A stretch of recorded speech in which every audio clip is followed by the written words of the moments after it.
kick off the recording and get started for this evening. So I'd like to formally welcome everybody to our panel this evening. My name is Nick and I'm the president of the Cambridge Society for Economic Pluralism, or CSEP for short.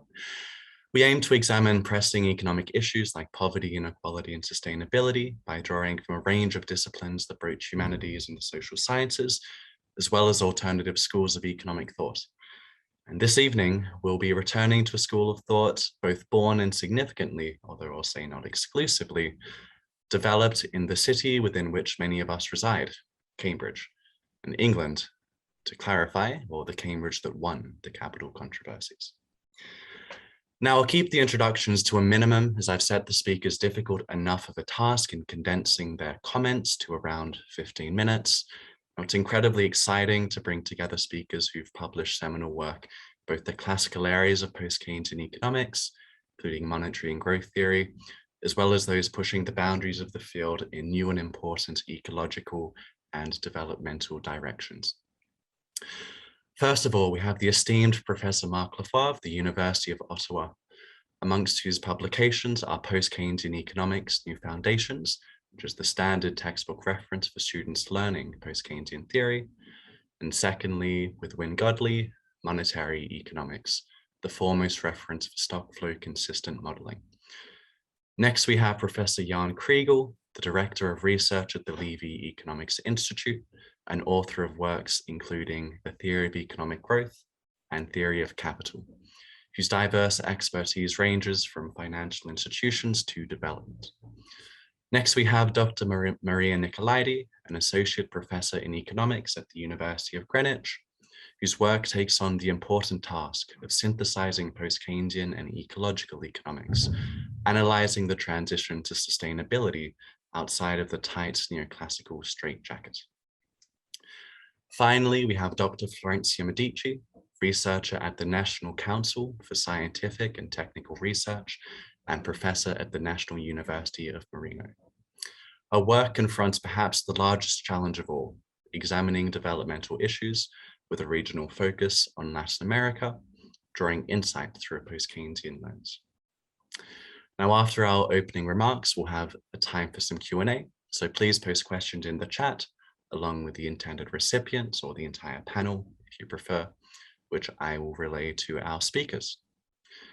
Now, without any further delay, I'm honored to welcome Professor Lavoie to the digital podium of the virtual floor to commence this evening's panel. Please take it away. Well, thank you, Nick. I just saw, whoops, here it is.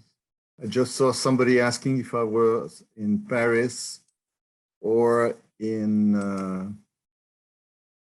or if I were, whoops, maybe that's not the best. Is that fine, or can you see this, Nick? Yep, we can see that. Yeah. Okay, so, right.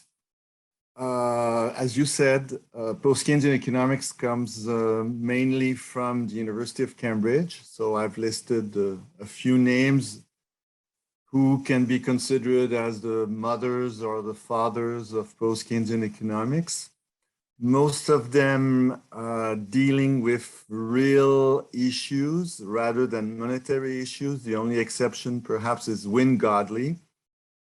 And of course, we can also add Kalecki, Michal Kalecki, as being one of the fathers of the post-Keynesian economics. And then there's an American branch with Sidney Weintraub, Paul Davidson, Galbraith, and Jan Kriegel, who you will hear in a few minutes.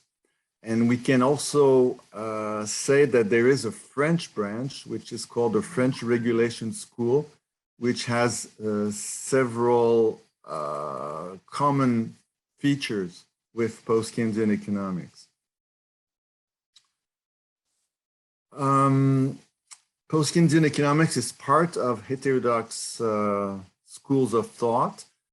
And the emphasis of all these schools of thought, and specifically post-Keynesian economics, is on realism, the notion of holism with all kinds of macroeconomic paradoxes, reasonable rationality, as one of the type of Herbert Simon. One can say that there's a lot of emphasis on income effects rather than substitution effects. And I would say that post-Keynesians in general do not want to abolish capitalism. They want to tame it. So it's a bit like Keynes, who wanted to save capitalism from itself. Now we can speak of specific post-Keynesian presuppositions or main features, which I've put forward, and also based on what Eckhart Heine is saying. So the principle of effective demand is the main one, which says that investment causes saving, that we are in a world of demand-led economies. And this is true not only in the short run, but also in the long run. So the fact that it applies as well to the long run is a distinguishing feature if you compare to new Keynesian economics, for instance. A monetary theory of production is at the heart of post-Keynesian economics. Liquidity, problems about debt, credit, all this is key to our understanding of economies. Fundamental uncertainty, certainly we can say that with COVID-19, we are in a world of fundamental uncertainty. We don't exactly know what will happen even in the next 3 months. Income distribution is certainly also something which is closely related to the present COVID-19 situation. And there's a lot of emphasis on path dependence. And this was put forth in particular by Joan Robinson. And what do I mean by that? Here's a picture of what the mainstream, how the mainstream sees a recovery after, say, a negative shock to the economy. So eventually the economy, according, say, to the new consensus or most DSG models, the economy will go back to where it would have been without the shock, the negative shock. Whereas from the point of view of post-Keynesians, this will not be the case. If something happens, if there is a negative shock, well, either you come back on a path which has the same slope as before, but you will not go back to where you would have been without the shock, or you go back to a new path with a new slope. So that's one way of understanding path dependence, and in particular, this is called superhysteresis. Another important feature of post-Keynesian economics is that we rely on the studies and surveys which have been done, which tell us that the marginal cost curve is essentially flat all the way up to full capacity. And then it's only when we reach out in a situation where we are above full capacity, or if, for instance, like in the COVID-19 situation where we have breaks in the chain of production, then that this will lead to an increase in the marginal cost, or if you prefer, in the unit variable cost. And this has important implications for to understand the causes of inflation. You mentioned the book with Wynne Godley on stock flow consistent modeling, and Maria, I suppose, will be talking about this when she will be presenting her work on the environment. And I would say that the holy grail of macroeconomics is the ability to integrate the real economy with the financial economy. And this is what stock flow modeling tries to do as best as we can. And my co-author, Wynne Godley, used to say that the purpose of this modeling is to show how the whole system fits together and cast banks in a realistic role. So again, the last part of the sentence is related to this idea that we are in a monetary production economy. And Minsky could also be attached to this way of thinking. He has a statement where he says the structure of an economic model that is relevant for a capitalist economy needs to include the interrelated balance sheets and income statements of the units of the economy. And I think this is also particularly important to understand what happens when the government, for instance, goes into a deficit, how this deficit is being financed. Like we have seen in many countries, central banks did purchase a lot of this sovereign debt, intervene as well on the financial markets, buying assets and so on, trying to safeguard the private financial economy. And by looking at this interrelationship between all the balance sheets, it allows us to better understand what's going on.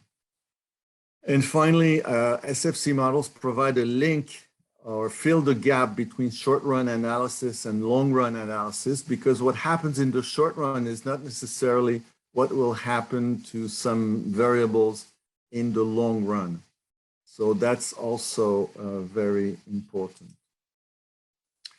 And I would argue, coming back to this issue of whether, how can we understand what's going on with COVID-19?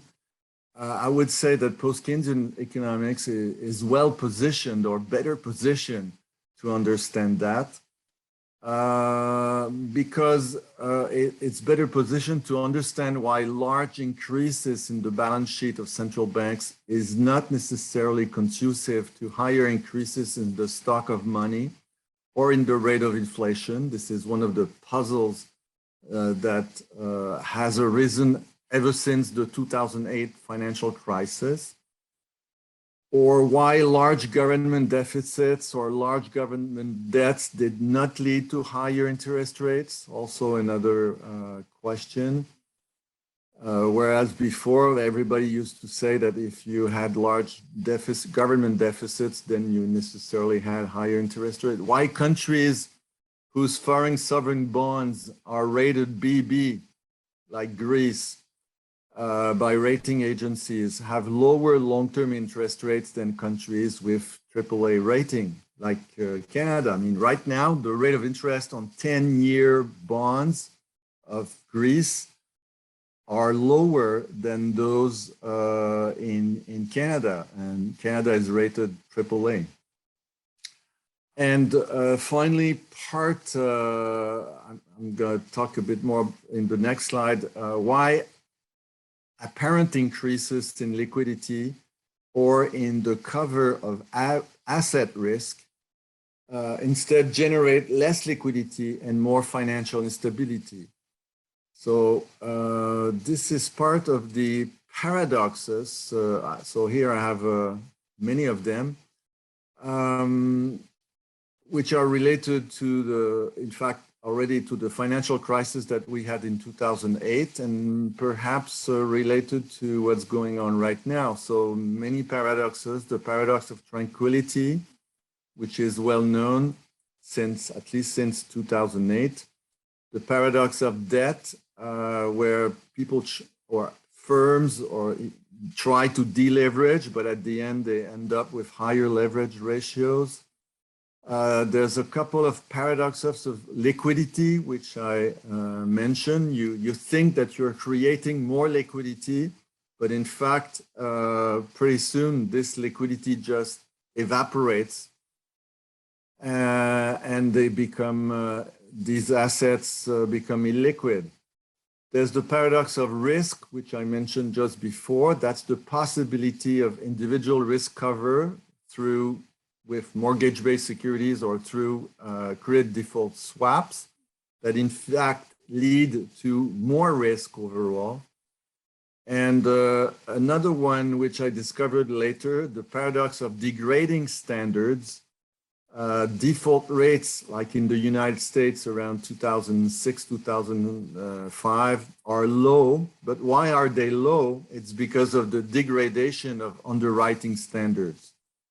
It's the fact that anybody can get loans, and therefore anybody can buy, say, a house, and therefore the prices of houses just keep going up. So people, if they are in trouble, they just sell the house without loss. And so it seems there is no default rates, but in fact, it's just because things are worse than they should have been. And I'll end up with this last slide. What about the economic policies as perceived by post-Keynesians? I would say that in general, post-Keynesians have little confidence in monetary policy, in how efficient monetary policy can be, whether we're talking about interest rate targeting or quantitative easing, except if interest rates get suddenly pushed up, say from 7% to 14%, then for sure it will slow down economic activity, kill the economy, and in that sense, it will be highly efficient. Fiscal policy, well, for post-Keynesians, and including people from modern monetary theory, they consider that fiscal policy is the main effective tool to boost the economy. Distribution policies are also very important. There's lots of discussions between, among post-Keynesians and Marxists, whether the economy is wage-led or whether it is profit-led. And yeah, there's a belief that direct controls are a good thing in general. They can be effective, and there is no consensus on fixed or flexible exchange rates. Different people have different opinions. So I'll stop here and let the others go ahead. Thanks very much for that introductory survey. I'm sure we can go into more depth on a couple of those topics in the next few speakers. Just like to quickly apologize to anybody who wasn't able to join the meeting for the first couple of minutes of Professor Lavoie's presentation. We hit our meeting cap, so we had to quickly increase that. Everything has been recorded, so if you missed out on anything, you'll be able to watch the recording very soon. Now I'd like to welcome Professor Kriegel to continue. Thank you very much, Nick. We'll now try and set up the screen share.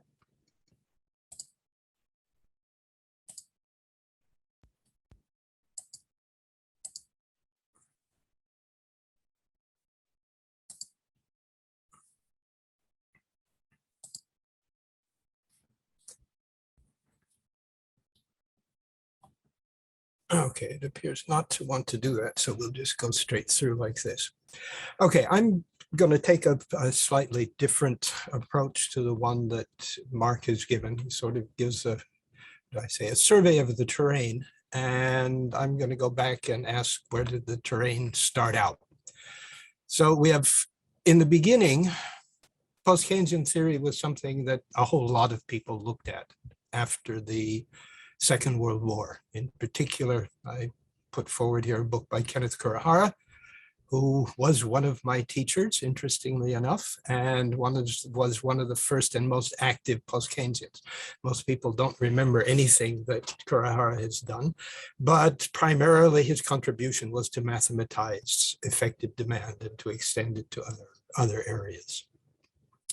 In 1952, Joan Robinson, in fact, started what I believe was the beginning of post-Keynesian economics in a piece that she published in a book called The Rate of Interest and Other Essays, which is, I think, probably one of the most important books that she has ever written, and contains most of what eventually was presented in The Accumulation of Capital.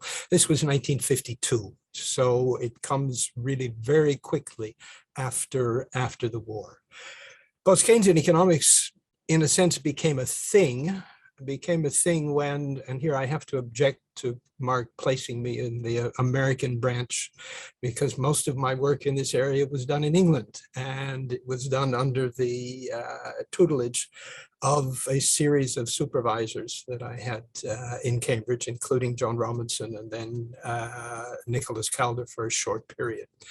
And really it started with a book which I produced by chance when I was unemployed for a while, and became what was the basis for an article that was written with Al Eichner and published in the Journal of Economic Literature. And it was at this point, and we have to thank Mark Perlman, who supported very strongly the idea of generating a dialogue with traditional theory in supporting the publication of that paper.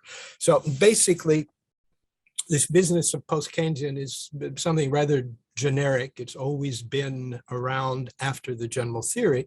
And the first point that I want to say is that if it has any theoretical basis, it comes from the general theory. Now, from that particular point of view, we have to be, I think, very careful to note that if there is something called post-Keynesian theory rather than post-Keynesians, and Marc talked a lot about the positions of post-Keynesians, I'm going to talk more about post-Keynesian theory. And if the entire movement has any sense, it only has sense if it has a coherent theory. And everybody then accepts that they can use that theory in terms of analyzing particular problems. So first, it's a question of the instruments that you use from the general theory, and it's a question of methodology.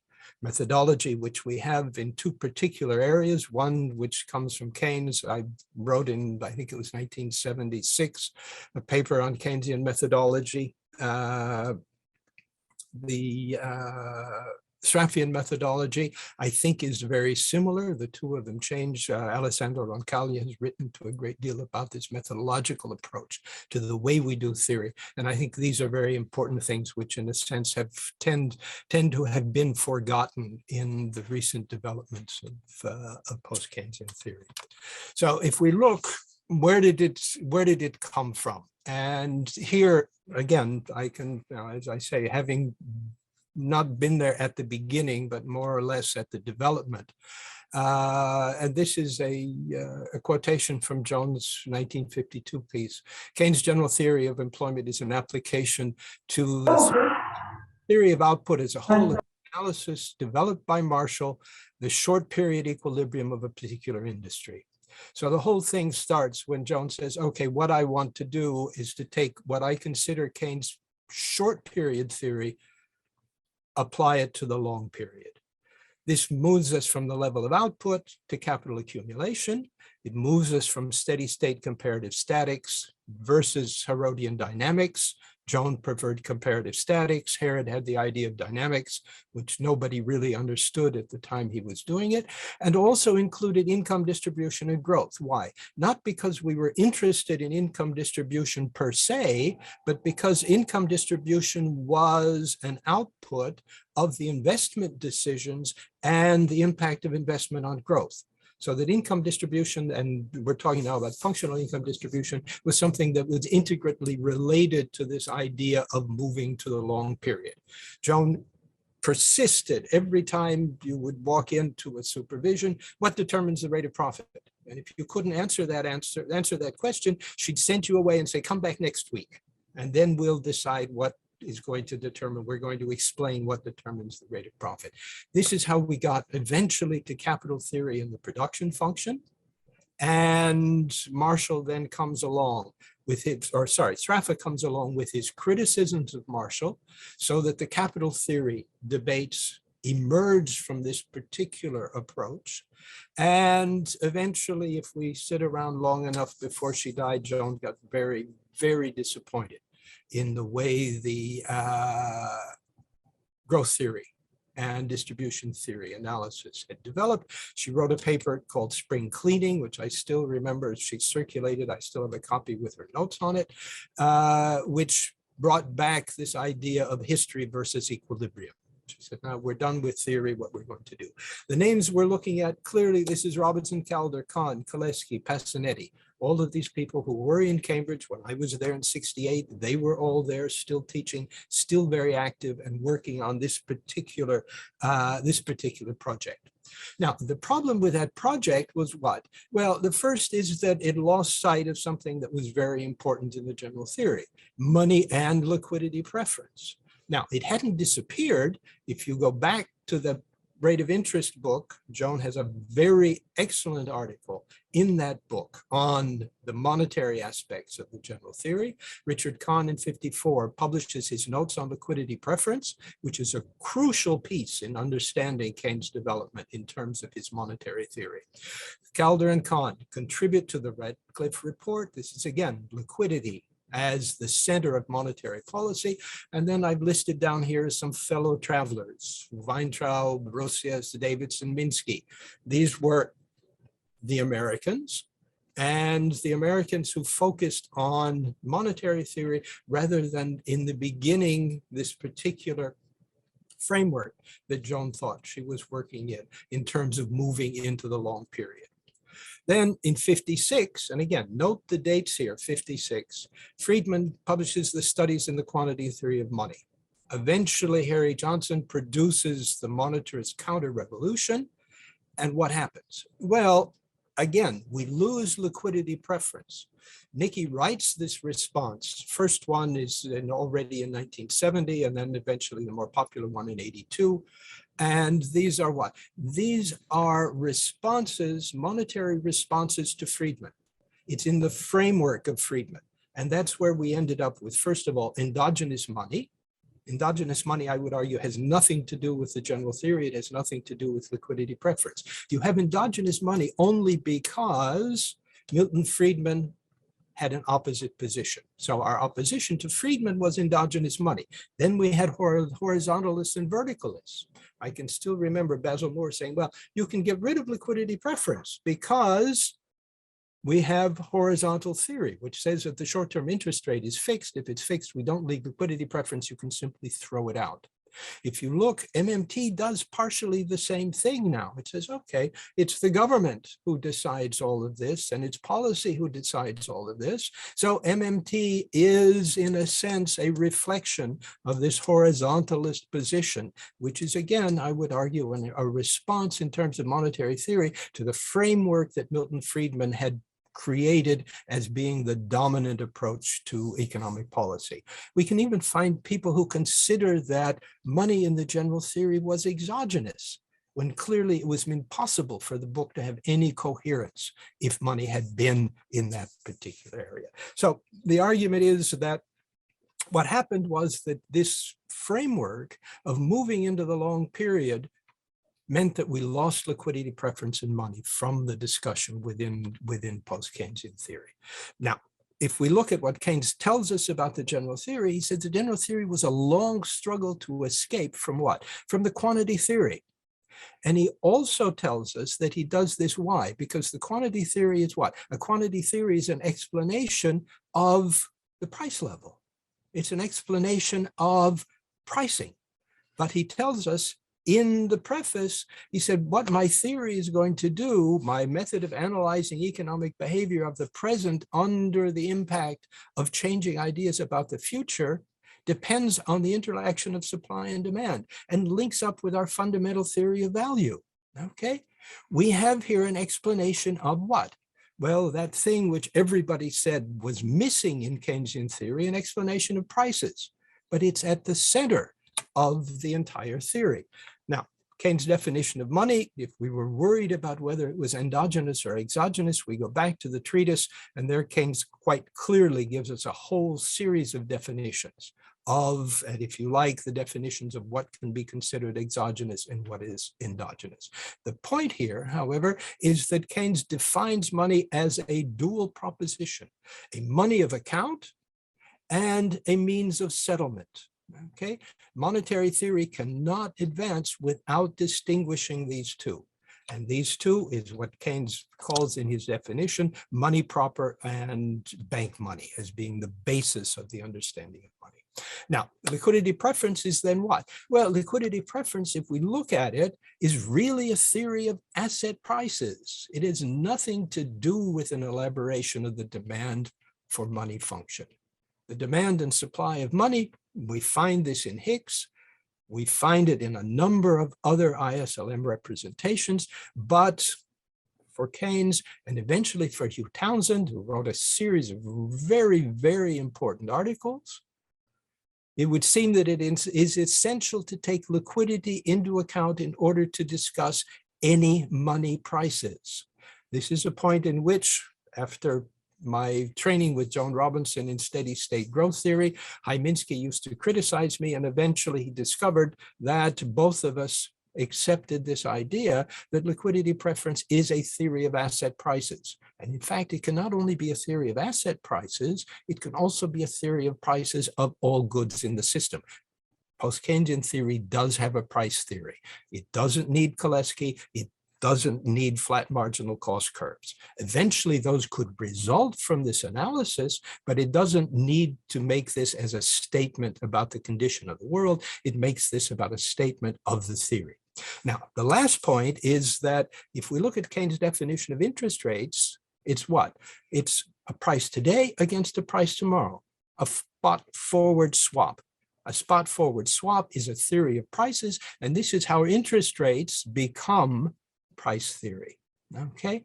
Now, this means that eventually you can determine the spot and forward prices of every commodity for every production, for every investment decision. So the framework that we have in order to analyze, for example, effective demand comes from where? It comes from the price theory. Effective demand is the result of the appropriate constellation of spot and forward prices.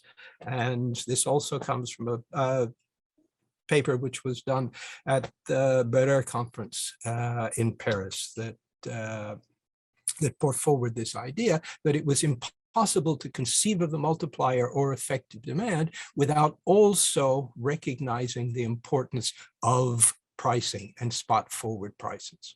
Now, the last point which I want to make, and very importantly, the interesting thing is that most people never notice about the general theory is that there's no money in the general theory. Keynes does not in the general theory, as he did in the treatise, define money. What does he do? He defines a monetary economy. He said that money can be anything, but it has to have certain properties, okay? It has to be something whose carrying cost is less than its liquidity premium, and that liquidity premium has to decline less rapidly when it expands than any other asset. Okay, so there is no physical money. And when Keynes tells us that he has finally escaped from the quantity theory, from physical money, this is it. He doesn't even have a definition of what is the physical definition of money.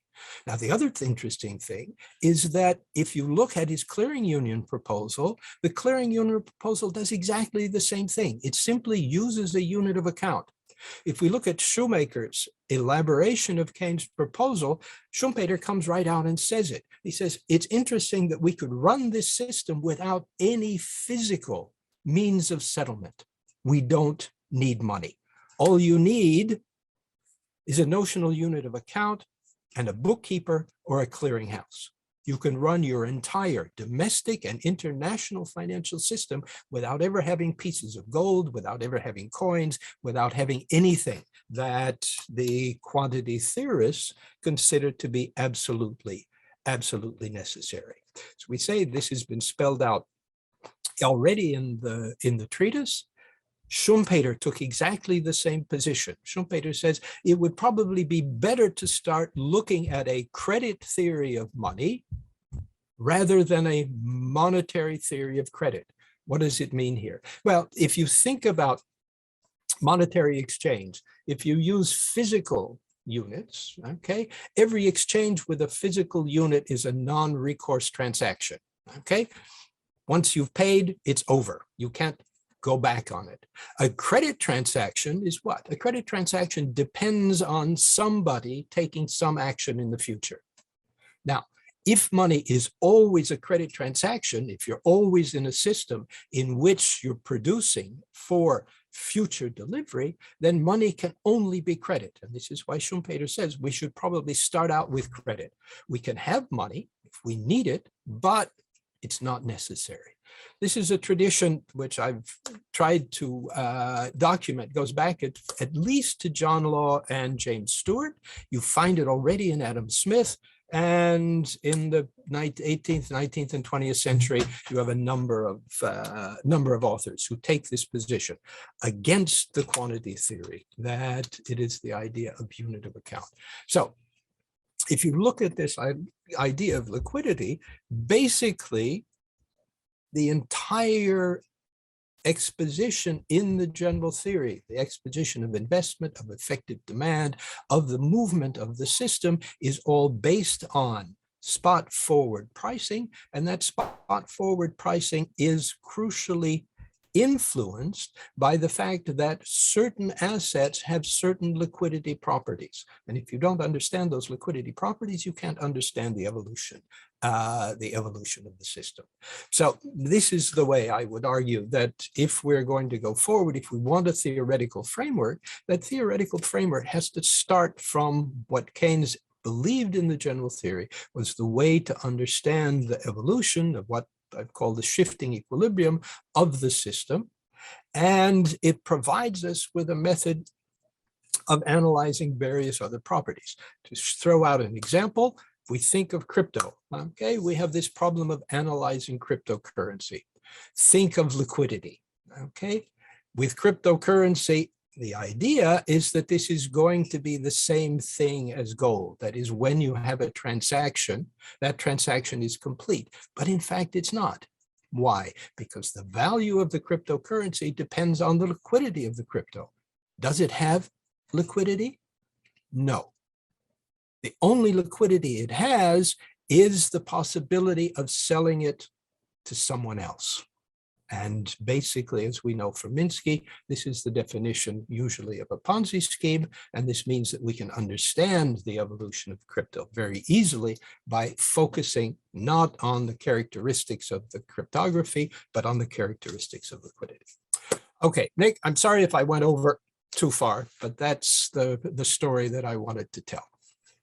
No, not at all. That was brilliant. A very strong case for placing liquidity preference at the heart of an interpretation of the general theory and the development of post-Keynesian economics. From there, brilliant. I'd like to now welcome Dr. Maria Nikolaidi to the digital podium to now focus on a quite narrow but very important issue of the intersection of ecological and post-Keynesian economics. Please take it away. Thank you, Nick. Let me know if you can hear me. I'll share my slides and hopefully you can see them. Yeah, we can see those and hear you loud and clear. Good, thank you. So first of all, many thanks for the invitation. It's a great pleasure for me to be a part of this panel. As you said, I will focus on post-Keynesian ecological macroeconomic models, and I will use them in order to evaluate green fiscal policies. First, let me clarify some differences between the mainstream environmental models and the post-Keynesian ecological models. When we talk about the mainstream environmental models, we refer to integrated assessment models, the CG, the computable general equilibrium models, and the DSG models. These are the dynamic stochastic general equilibrium models. These mainstream models are usually have an output that is supply determined in the long run. And as a result of this, the climate damages can affect only this supply determined output. However, we know that the climate damages might also affect the demand side. So we know that firms might not be willing to increase their investment, or households might want to reduce their consumption because of climate-related events. So in a post-Keynesian ecological models, we have that output is demand determined, and in some models, we have also that supply side constraints might arise as well. So in post-Keynesian ecological models, climate damages can affect both the supply and the demand. Another difference is that in the mainstream environmental models, we have that mitigation investment is considered as a cost. However, we know that mitigation investment is a cost and at the same time is also a source of income. And this is in line with the Post-Keynesian ecological models. So, for example, we know that when firms buy solar panels, this is an outflow for them, but at the same time, it is an inflow of money for the firms that produce these solar panels. So in post-Keynesian ecological models, the cost for the transition is not as high as in the mainstream environmental models. Another difference in the mainstream models and in the mainstream environmental models, and also overall in mainstream models, is that we don't have money. Money is not considered endogenous. So banks are financial intermediaries. In post-Keynesian ecological models, and this is in line with what Jan Kregel said before, money is endogenous. And as a result, we are able to understand how money is created can finance green investment. And we're able to understand the implications of this on financial instability issues. Also, in the CGE and integrated assessment models, we have that agents such as firms want to maximize their profits and households want to maximize their utility. In contrast, in post-Keynesian ecological models, we have bounded rationality, so agents follow rules of thumbs. This is in line with what Marc said at the beginning, in line with this fundamental uncertainty. Of course, this does not mean that we cannot incorporate forward-looking expectation into this model. The difference is that agents do not have a perfect foresight. Another key difference is that in mainstream environmental models, all these environmental problems are considered as externalities, which means that if you just have a price, you can solve the problem. However, this is not the case in post-Keynesian ecological models, since we have that the economy is a part of the ecosystem, and we have complex interactions between the ecosystem and the macroeconomy. So this is more in line with the systems-based approach. Another key difference between the mainstream environmental models and post-Keynesian ecological models is about the way that they evaluate policies. So in the mainstream models, they use the so-called cost-benefit analysis. So if you have a look at the model of Nordhaus, the well-known integrated assessment model, Nordhaus takes into account both the costs and the benefits. So Nordhaus takes into account that firms have to pay for the price of carbon. This is the cost. At the same time, there are benefits since we will have less damages, and this will affect the utility of the household sector. And then the optimal carbon price is calculated that equalizes the costs and benefits. So if you have a look at the figure that I have on the slide, Nordhaus does that and actually finds that the optimal carbon price is in line with an atmospheric temperature at the end of the century close to 3.5 degrees Celsius, which obviously contradicts the 1.5 and 2 degrees Celsius of the Paris Agreement. Of course, in post-Keynesian ecological models, we don't have only one measure in order to evaluate different policies. We have different measures that we use, and these indicators could refer to the economy, take into account the unemployment rate, inequality, among others, take into account the financial performance, with indicators such as financial fragility, and of course, what is happening in the environment. So, for example, emissions and waste could be some other indicators, and obviously trade-offs arise between these different indicators. So I'm going to use a specific model, an ecological macroeconomic model that I have co-developed in order to show you the effects of these policies, of green fiscal policies, and how we can use various metrics in order to evaluate these policies. So with Yanis Dafemos and Giorgos Galanis, we have developed the defined model. Defined stands for Dynamic Ecosystem Finance Economy model, and it's a model that takes into account the interactions between the macroeconomy and the ecosystem, pays particular attention to the financial sector. The model refers to the global economy. We construct a baseline scenario which is in line with some of the IPCC scenarios, the Intergovernmental Panel of Climate Change scenarios.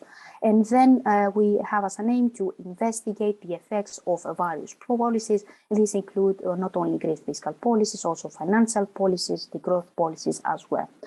We have created a website. If you want, you can visit it in order to find some more information. So let me explain a bit some of the main features of this model, and then I will evaluate the various green fiscal policies. So in the model, we have two large blocks, and as you can see from the slide, these blocks refer to the ecosystem and the macroeconomy, and within each block we have various sub-blocks. So within the ecosystem, we don't focus only on emissions and how these emissions can affect atmospheric temperature and obviously climate change, but also we take into account also the effects of matter and energy. And also we have another block with ecological efficiency indicators. In the macroeconomy, we will have these sectors that you can see on the slide. So firms take out loans in order to finance their investment. These loans are provided by banks. Firms can also issue bonds in order to finance their investment, and these bonds are held by households or by central banks. So we also have another submodule which focuses on output, and in our model, output is demand determined, but also supply constraints might arise as well. We take into account the interaction between the ecosystem and the macroeconomy. So we have the standard matrices in stock flow consistent models, as Marc mentioned at the beginning. These are the structural flow matrix and the balance sheet matrix, in order to incorporate in a consistent way the assets and liabilities in the model. But on top of it, we also have two matrices that refer to the ecosystem, and these are the material flows and stock matrices. Let me show you now the green fiscal policies that I will want to evaluate by using this defined model. So I will focus on the three policies that you can see on the slide. First, on carbon taxes. So we assume that all of these policies are introduced in 2022. So carbon taxes increase gradually in line with one of the socio-economic pathways. Then we investigate how carbon taxes along with green subsidies can affect our indicators. So this is in line with the recycling of revenues. And lastly, we're interested in the effects of green public investment. So usually in these models, you develop first of all a baseline scenario, and this is this black line that you can see on the figure for the growth rate of output. And our simulation starts from 2018 and end at the 2100. Now, let's see what are the effects of the policies that I mentioned before. When we incorporate carbon taxes, you can see that the growth rate of output goes down. This is because firms have to pay these carbon taxes. So as a result, they have less profits. So investment goes down, and as a result, economic activity. However, gradually emissions become lower and lower, and firms have to pay less. So at some point, the profitability of the firm sector starts increasing, and also economic activity will go up. We don't have this cyclicality when we implement both carbon taxes and green subsidies, you can see that with this orange line, so we avoid this cyclicality. And when we have only green public investment, this is the blue line, as you can see, we have an increase in economic activity. Obviously, this is because green public investment directly affects output. Also, we are interested on the effects of these different policies on the ability of the borrowers to repay the loans. This is shown by this default rate. When we have only carbon taxes, you can see that the rate of default increases compared to the baseline scenario, and this is in line with a climate Minsky moment. When we have the combination of carbon tax and green subsidies, we don't have this increase in the rate of default. And in reality, when we use only green public investment, we also have a reduction in the ability of the borrowers to repay the loan, so a lower rate of default. I have two other figures, and in order to show you the effects of these green fiscal policies. And usually a concern of policymakers when we implement these green fiscal policies is that the public debt will increase, especially with green public investment. However, in our simulations, we get some different results. So if we focus only on carbon taxes, you would expect that the public debt would go down. This is in principle what we have in our model. So we have a lower fiscal deficit at the beginning. However, at the same time, we have this decline in economic activity that I mentioned before. So this decline in economic activity is much higher than the reduction of the public deficit, and as a result, the public deficit to GDP increases when we implement only carbon taxes. When we implement the green public investment, we have a reduction in public debt to GDP. This is because the increase in economic activity is much higher than the increase in the public deficit. If we focus on the atmospheric temperature, we can see that carbon taxes reduce atmospheric temperature. When we combine carbon taxes with green subsidies, we have this recycling of revenue. Atmospheric temperature is even lower. And of course, green public investment will also reduce atmospheric temperature. But we need to evaluate these policies. So in order to do that, I have constructed the table that you can see on the slide, in which I have identified these three different policies that I mentioned before: carbon taxes, recycling of revenue, and this green public investment. And I have focused on various indicators that are linked with the financial performance of firms, of banks, and of the government sector. Also, we take into account macroeconomic and social indicators. These are linked with unemployment rate and the wage share, and ecological indicators as well. So not only atmospheric temperature, also the waste per capita. As I said before, when we implement the carbon taxes, there are problems that arise not only because of the unemployment rate, also because of higher public indebtedness and higher rate of default. There are also problems with the leverage ratio of banks, and there is a decline in the wage share. And the problem becomes worse in some cases in the long run. When we combine a carbon tax with green subsidies, we don't have these problems. And with green public investment, again, we don't have these problems with the financial and macroeconomic indicators. But as you can see, with only implementing green public investment, we have in the long run an increase in the waste per capita. This is because of the very high increase in economic activity. So overall, green fiscal policies are effective in order to reduce atmospheric temperature.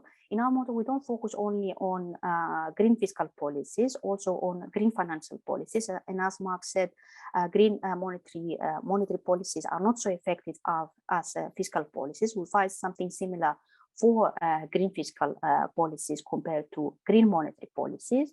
And we also use the model in order to investigate other policies such as degrowth and the regulatory policies. Many thanks, and hopefully I didn't take a lot of your time. Thank you. That was perfect, and incredibly interesting and valuable contribution. I think so often people say that economists need to do more work on climate change, and not only is that necessary to do more work, but it must also be work that resonates with the consensus amongst climate scientists. as and clearly your work does, and some more neoclassical work fails to do. Now for our final contribution of tonight, I am very happy to welcome Dr. Medici to the floor to discuss developmental issues and post-Keynesian economics. Please take it away.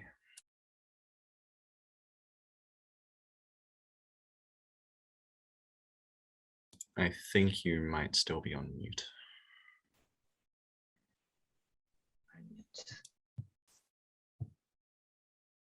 Thank Nick. Good afternoon. I want to thank the invitation of the Cambridge Society for Economic Pluralism. For me, it is exciting and a great honor to be here, sharing this afternoon with you as part of this wonderful panel, participating from the south of the south. The objective of my intervention is to focus on development problem of Latin America through a post-Keynesian and Latin America structuralist theoretical framework, particularly how post-Keynesian and structuralism theory contributes to understand the Latin America development problem. I want to focus on three main aspects that are central to think about economic development: the principle of effective demand, balance of payment constraint growth, and financial instability. Especially when we talk about the last two, we can find a strong connection between post-Keynesian and structuralism. Can you see the slides? Yes. Yes, we can. Okay.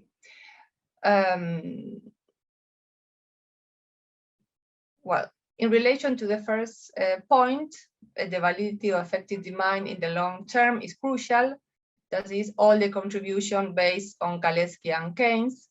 I don't need to talk more about this. This is a very familiar issue. But when the underdevelopment economies begin to grow, the economic activity leads to a growing demand for foreign currency, especially from import of consumer goods and industrial inputs. Since exports are mostly related to the primary sector, then a growing deficit in the current account appears, ending up in serious devaluations. This loss of value of the domestic currency leads to inflation, a fall in real wages, and economic crisis, even when economies are far from full utilization of productive capacity. When we think about development problem, we have to talk about foreign currency shortage. It is an issue extensively studied by structuralism and of course also by post-Keynesian economics. Starting from the Kalecki and Keynesian effective demand principle, Kriegel wondered about the cause of divergences in GDP growth rates among developed and underdeveloped countries. Kriegel law and its extension allowed the formalization of some key structuralist idea about the obstacles of Latin America countries to grow.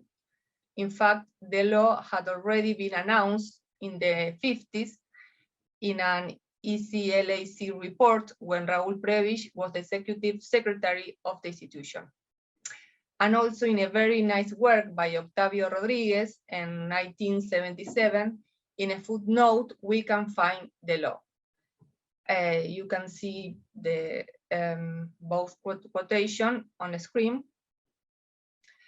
Of course, it's not by chance the connection between these lines is found in Kaldor, who was a consultant for ECLAC in the 50s and spread these ideas in post-Keynesian sphere. Years later, were taken up by Kriegel. So, why is it important to talk about balance of payment constraint when we are studying a development problem? It is particularly important when it comes to implementing an import substitution policy or the development of key sectors, which require capital and imported technology. The dilemma is that, by definition, an underdeveloped economy which want to have a development plan is economy that generates trade deficit. It means technology dependency, or as the current situation when economies need to grow to reduce unemployment and poverty. The need to finance trade deficits can, and in fact is very likely to lead to an unstable financing path, as foreign investment and external indebtedness generate new foreign currency requirements in the medium term. So we have the third big contribution of post-Keynesian economics, and also a connection between post-Keynesian and Latin America structuralism, the financial instability issue. The need to obtain foreign currency in order to loosen the external constraint leads, on the one hand, to the characteristic processes of public external indebtedness, and on the other, to an increase in external vulnerability as a result of stimulating private capital inflow. In this way, financial dependency becomes a central axis of the development problem by damaging the state's ability to control the value of its currency and generating its depreciation in the long term, thus increase income inequality distribution. Minsky and Professor Kregel extend the financial stability hypothesis in the international context, where a country's availability of meeting its commitment in foreign currency depends on its balance of payment results. Although they are autonomous determinants of foreign financial flows, I mean international market condition, the structural current account deficit of peripheral countries reinforce this fragility, affecting its currency liquidity premium. This limits the ability to borrow in domestic currency and generate substantial dependence on short-term capital flows. Therefore, these countries have to offer high interest rates that increase future foreign currency requirements. The short-run capital flows worsen fragility of economy, affecting macroeconomic performance. So the financial dependency is at the same time a cause and consequence of this technology dependency. Financial dependency, this means the subordination of economic policy to international financial market, proved to be maybe the most important constraint on development. The structuralist economy who also contributed to understand this is Maria Concepcion Tavares, a Brazilian great economist. So, if Latin American countries need external inflows to finance current account deficit, we should ask how much capital inflow an economy can absorb without generating a strong financial crisis. From an historical perspective, in Latin American countries, the capital inflows and external indebtedness could be excessive in relation to the financing current account needs. The following figures show the ratio between capital flows and exports. And the first figure is for 8 Latin American countries. In gray, you can see external liabilities, that mean inflows when are positive and external asset outflows. The black line is the result of inflows, liabilities, inflows minus outflows. And I would like to quickly mark just some points.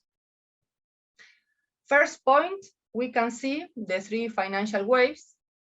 The first one end in serious, the first 2 end in serious financial crisis.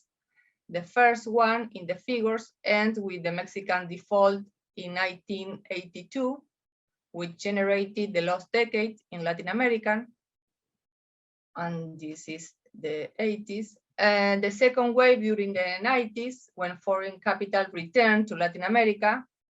a fact which wasn't produced for changes in the domestic conditions, but in external conditions, for example, Brady Plan. Second point, financial flows represent a significant proportion to exports. This is important to consider the moment when these flows, especially the short-run flows, become negative. And third point, it is worth noticing the same ratio for some developed countries. Here in developed countries, assets and liabilities in balance of payment are netted. You can see the difference. The external debt crisis of peripheral countries are a recurrent phenomenon characteristic of the center-periphery interaction and the real obstacle for development. Which is the current Latin America situation? This is according to the last ECLAC report. The pandemic worsened the previous social and economic situation. More than 1.20 million people had died from coronavirus disease. The region has more than 200 million of poor people. This is the third part of population. The GDP contraction was almost 7%. The regional economy had just been stagnant from 2014. The pandemic reinforced the structural inequalities. Latin America is a region with the larger external debt relative to GDP and the highest external debt service relative to exports.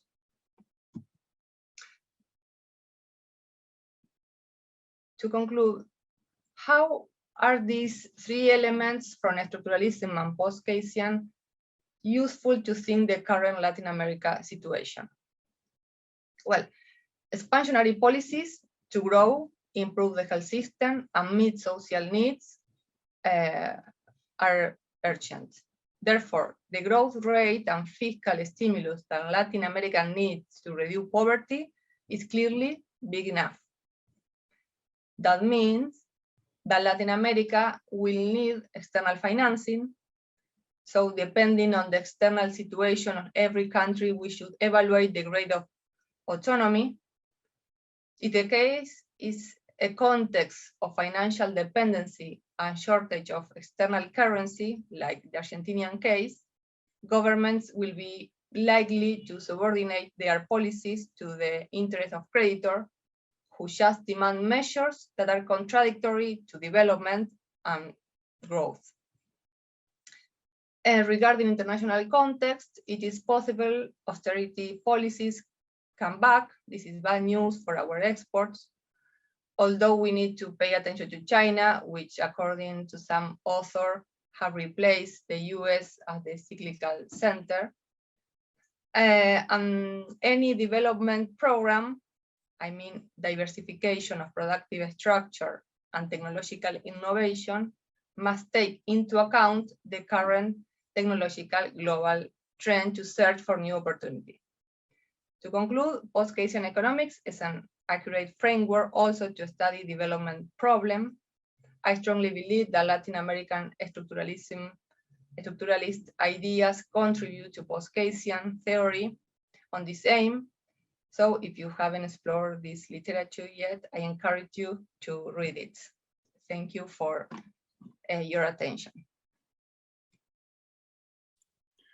Thank you very much, Dr. Medici. Of course, all of our speakers today have only just scratched the surface of these topics, and we certainly encourage you to dig further into those which most capture your interest. Now, we've got about 15 to 20 minutes for a relatively short Q&A section. We'll try to get to as many questions as possible within that time period. I won't incur any delay. I'd like to first ask an audience member, actually, Ani Malima, who is a PhD student under Dirk Bessemer, to ask a question that I believe is targeted towards Professors Lavoie and Kriegel. Please take it away. Yeah, thank you very much, Nick. And also thanks to all the speakers. It was very interesting. Nick allowed me to ask my question via voice because he could not decipher my ramblings on the keyboard adequately. Yeah, my question is to Professors Lavoie and Kregel. With regards to some of the paradoxes that you mentioned, for example, explaining modern inflation and also improved liquidity, reducing liquidity, for example, is there any way in which the post-Keynesian framework takes into account theories by Joseph Schumpeter about the distinctions of debt? So he talks about the second wave of speculative credit that follows productive credit. And of course, a great modern example is the fact that most new credit goes to existing mortgages. And so my question was the differentiation of credit with regards to its, let's say, destination. How does the post-Keynesian framework address this, and if at all, and where can I read more about it? And thanks for the talks.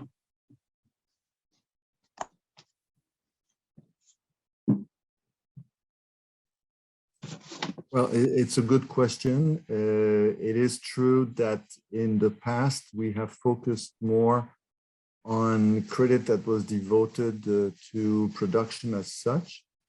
But I think over the last 20 years, there's been many papers devoted to, well, first to credit going to households and mortgages, and also what happens when new credit goes towards financial speculation and so on.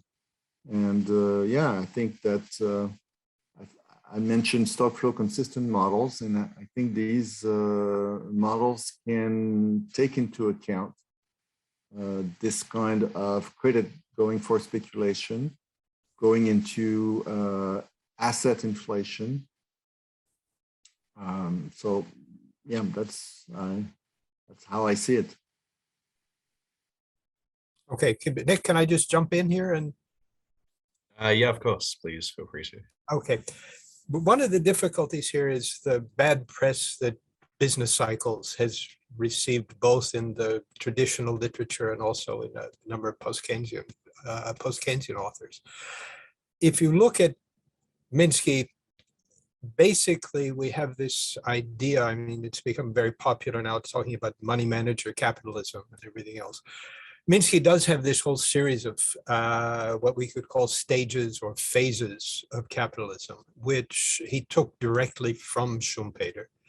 And if you look at the way Minsky defines these phases, you have to think of this in terms of balance sheet structures.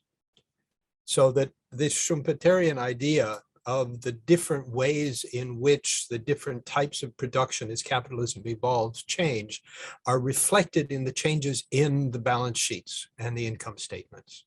So that what I always try to do is when you teach this to students, it's not, when you talk about mercantile capitalism, you're not saying this is just financing trade.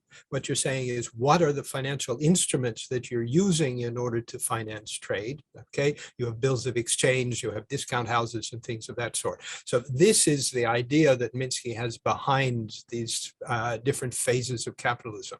And it comes directly from what the sort of historical descriptions that you find in Schumpeter's business cycles.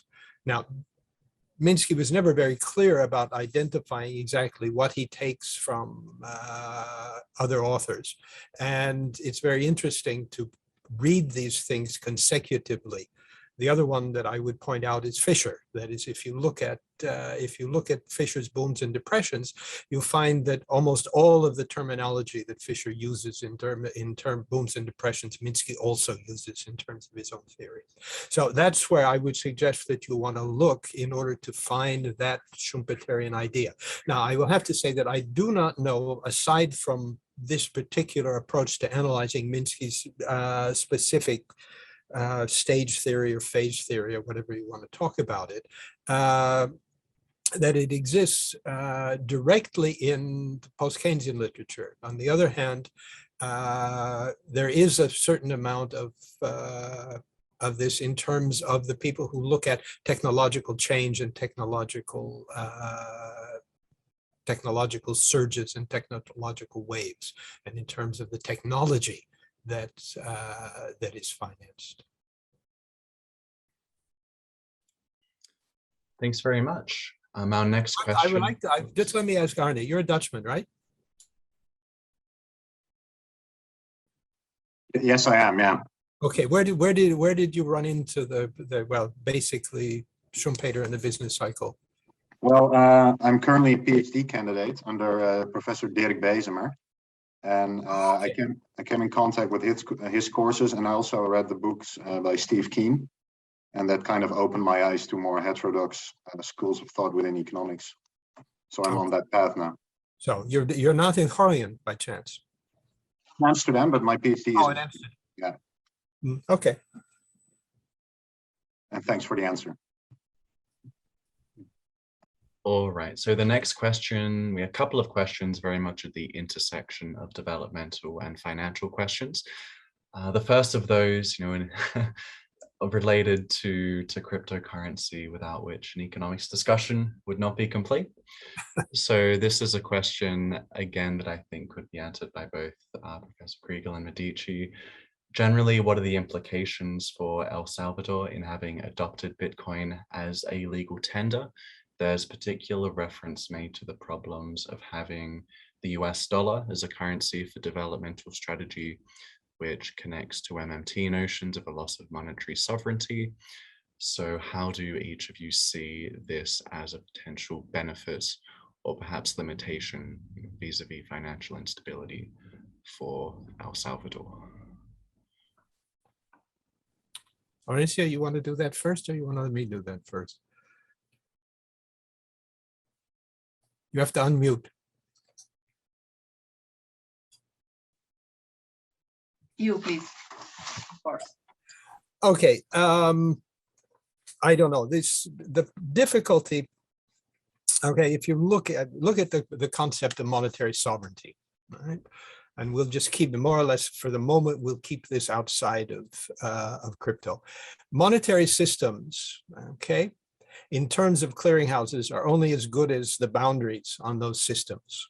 Okay, so if you are a developing country, you can finance anything you want to finance using the magical money tree and MMT or whatever you want, as long as you're buying the resources that are produced by residents inside of your country.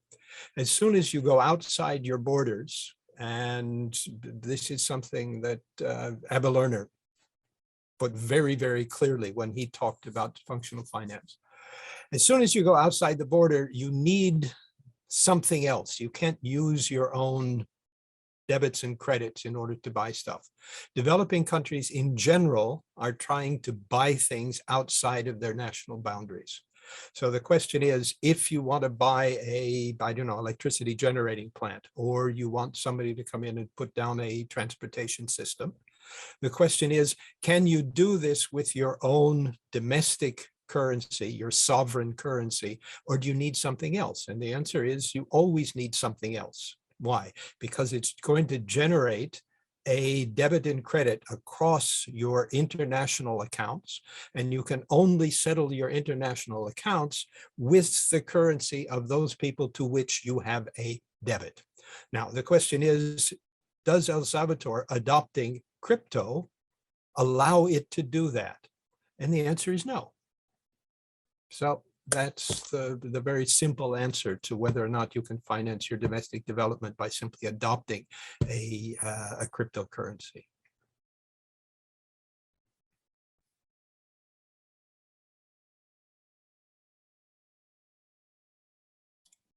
Dr. Medici, did you want to add anything to that? Yes, the same. I don't think that crypto solves the problem of developing country, because of the currency itself is not the problem. The problem is the technology dependency, the financial dependency. So we can see what the underdeveloped countries could do with the necessity of financing. Maybe with this actual financial system, it's difficult to sustain a financial policy that solves the necessity of our countries. And it's interesting to see, for example, in the last year, in the first year of the century, that what do underdeveloped countries with the financial flows. For example, it's very difficult, the difference between Brazil or Argentina, or even when we think about the capital inflows in the 19th century in Latin America, where capital inflows were used, for example, to develop train system and ports in order to export. When we think in the capital inflows in the last years of the 90s or during the 90s, this is financial flows which were completely unstable. So the same happened here in Argentina now. Many economists are talking again about dollarization. I think it's very serious and grave. But the problem is not the currency. The problem is the system, the financial system and the current financial institutions. So I don't know, this is my opinion. Thanks. Makes a lot of sense. There are more questions on development, but in the interest of diversity, I would like to ask a couple of questions more directed towards the ecological side of things. In particular, 2 questions for Dr. Nikolaidi regard, first of all, the extent to which your post-Keynesian ecological modeling can accommodate things like tipping points, these short events. Once we pass them, they have a very large, perhaps unpredictable change. And this second question regards whether you analyzed any more degrowth type policies and what the results of that analysis were, if it was conducted. Thanks, Nick, and many thanks for the questions. Let's start with the first one on the climate tipping points. So the model that we have takes into account non-linearities. So when the temperature, atmospheric temperature, becomes higher than 2 degrees Celsius compared to the pre-industrial level, we have that climate damages increase in a non-linear way. We have not directly taking into account climate tipping points. This is because we try to keep the model as simple as possible because it's already too large. But it could be very easily extended in order to take into account tipping points. So, for example, this sensitivity that we have with respect to emissions could change in an endogenous way when atmospheric temperature passes a threshold, this 2 degrees threshold that I mentioned before, and they could have a larger impact in climate damages, among other things. So climate tipping points is something that obviously has been incorporated in integrated assessment models and can be easily incorporated in such a model as the defined one, because there is this climate module. Regarding the other question about the growth, I think Katie did this question. So first of all, when we talk about the growth, I always have in my mind these different components of economic activity, which has to do with consumption, investment, and government spending. In our model, we have investigated the effects of lower consumption or of lower investment. So we have not focused on lower government spending because we think that the government has and play a significant role in order to support this transition to a low carbon economy. So this degrowth could be easily shown by this reduction in consumption. And obviously the results that we have is in line with what we have in the literature. lower economic growth, but this is not important. Important is that we have an increase in the unemployment rate, and in the unemployment rate, a reduction in the profitability of some sectors. And in order to deal with these problems, because I said that always we have these trade-offs, we also investigate how changing working hours can change this setup. So we have the growth policies and also changing working hours that actually has an improvement in the unemployment rate. So apart from these macroeconomic issues, we also show that there is an increase in income inequality through a lower wage share, and also problems that might arise in the financial system, since firms are not able to repay their loans, and as a result, there is an increase in financial fragility.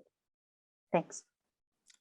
Thank you so much. Now I'd like to put in one more question. I know we're reaching the end of our time. I think it's incredibly important.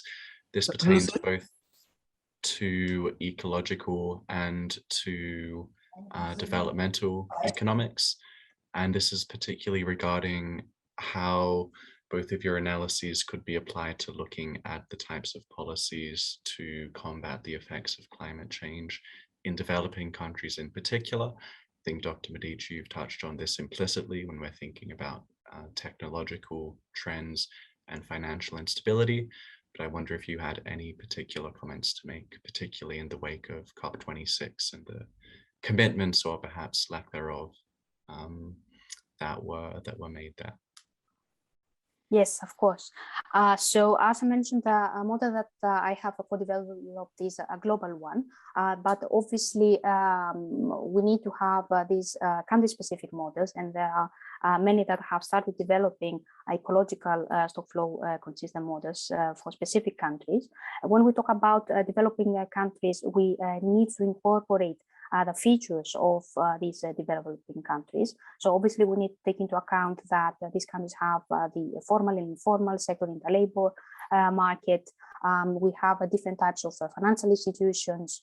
So instead of these large banks, we have microfinancing, among other things. But I think most important, apart from these issues and inequality issues, is to take into account that when we talk about climate change in developing countries, this is at the so we already know that climate change has affected inadvertently countries in the global south, and this is because of the emissions of the global north countries. And obviously this is something that needs to be taken into account in an ecological stock flow consistent model.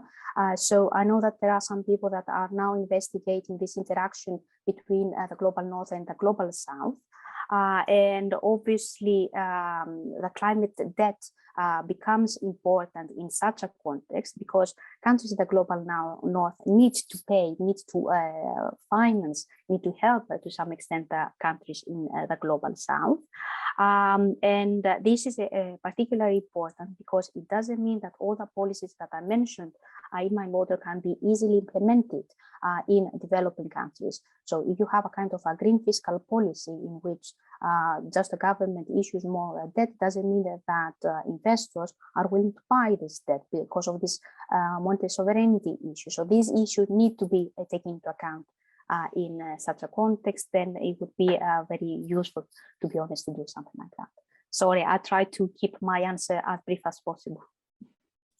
Very brief, but also very insightful. And Dr. Medici, did you have anything to add as a final word before we wrap up for this evening or this afternoon, depending on where you are? Yes, briefly, because I'm not an expert in ecological growth, but some thoughts.